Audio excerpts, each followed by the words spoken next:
My name is Desmond Ni Bagbo Kabutey. Some people may call me ruthless. Some call me dangerous.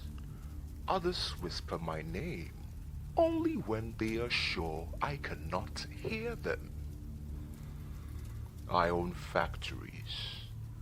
I own trucks. I own warehouses. I own businesses that stretch farther than most people can ever imagine. Every bottle, every container, every plastic package you touch has the potential to put money in my pocket. That is power. The kind of power that doesn't beg for permission. People love to talk about pollution. They hold meetings, wave placards. They shout about protecting rivers and saving oceans. But while they are busy, I am busy building. While they are busy protesting, I am busy profiting. And in the end, profit is the only language the world truly understands. The river, the sea, the environment. Those are luxuries people worry about when they have made their money. I made mine. Every year, my empire grows larger. New factories, new contracts, new investors. Do you think a few activists can stop that? Money buys influence. Money buys silence. And remember, history does not remember clean rivers.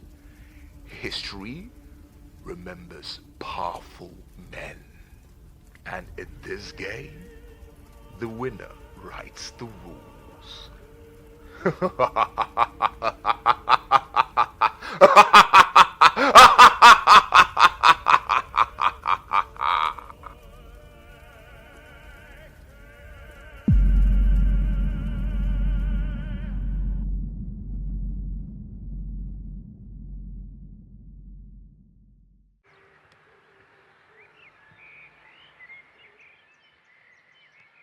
It's 7 a.m. here in the University of Ghana, and I'm leaning towards a wall chatting up my girl. I suddenly hear my name being yelled from the back. Yo, Nazir! Oh, I hate that. It's my friend Kwame. He approaches me and says, Charlie, you hear about the Afro wave this weekend? I'm like, yeah, but I'm not going. But why are you of all people asking? I would be surprised if you wanted to go. Knowing my friend Kwame, he's as introverted as myself. Well, he said, for the way, I don't want to go. My girl is pressing me to take her. I'm like, this girl will be the death of you one day.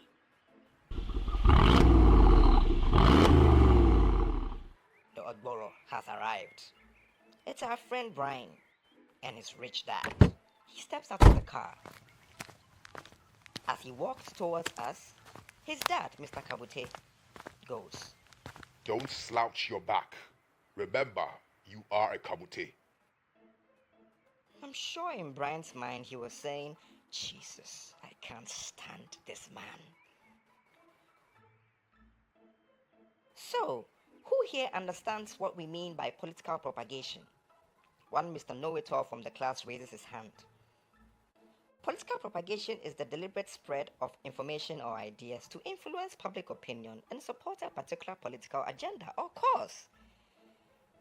Madam Henrietta says, excellent, Afriye. Bro, this is chat GPT information. Calm down. Madam Henrietta is not happy. Well, to proceed, today we are once again joined by Mr. Aqua, a representative of Plastic Punch.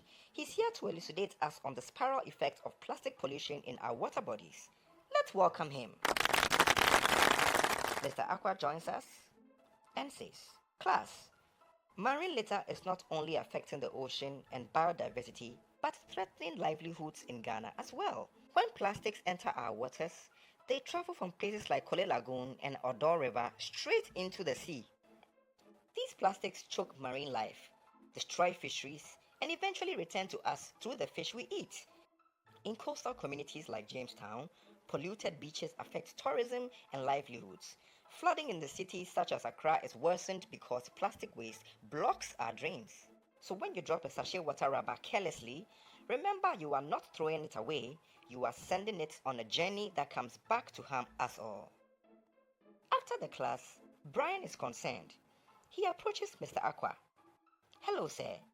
I really enjoyed your class today. Hypothetically speaking, assuming I knew someone guilty of all these harmful habits, someone powerful, what do I do? Mr. Aqua then proceeds to tell Brian. Brian, right? We have already been through all this before. If you know someone who is constantly doing this, you need to tell us and we will help you report him to the authorities. Do not be afraid or intimidated by how powerful they may be. Brian then goes like, it's my dad, sir, the owner of Kabutey Industry. Mr. Kabutey. Oh, I see. The plastic company? Then Brian further says, so you now understand. Anyway, my mind is made up. They are scheduled to offload a huge amount of waste at the Jamestown beach tonight. I shall prompt you if perhaps you and your team could disrupt the operation. Meanwhile, at a coastal community somewhere, Nee here is reporting his friend to the local chief. Nana, they are the ones polluting our water bodies. They offered to pay me to keep it hush-hush on their midnight activities, but I refused. I am not a part of their operations. Nee goes like, hey, Nee! Meanwhile, at the Kabutey residence, Brian asks his dad, Dad, do you think dumping of plastic waste from your factory is toxic to our water bodies? My factory? Remember, it's your factory too. One day, who do you think will run this empire? And what if I want no part of it? Nonsense! And by the way, why are you so worried about the toxic waste in the ocean? Is that where you live? I mean, who are you now, Captain Planet? The ocean is already toxic, and the toxicity ends up melting all the plastic which later decomposes from the water. So you need not worry. But how does that logic even work? I don't think you comprehend fully the circling effect it has in our lives. Mr. Kabutey then further elucidates Brian by saying, Son, forget all these unnecessary things and focus on what's more important. Your family legacy. I am building you up to take over the dynasty one day, and you will need your headspace right. When I was your age, I was already controlling the entire South Side's plastic industry in Ghana. Today, we set the pace in the entire West Africa. Grab what's yours with pride, boy. It's your duty. Mr. Kabutey's phone rings. I'm having lunch with my son. What is it? The goon replies by saying, Boss, the idiot who snitched on us has been caught. He's here now at the warehouse. Inside the warehouse, please! What did you tell the chief about our operation? Hold on, please. It was just a simple misunderstanding. I had no intentions of reporting to the chief. I gave Abu money yesterday to buy me beans and tatale, but he wanted to cheat me with a change of 10 cedis. Mr. Kabutey just stands in silence and later says, I'm surrounded by idiots.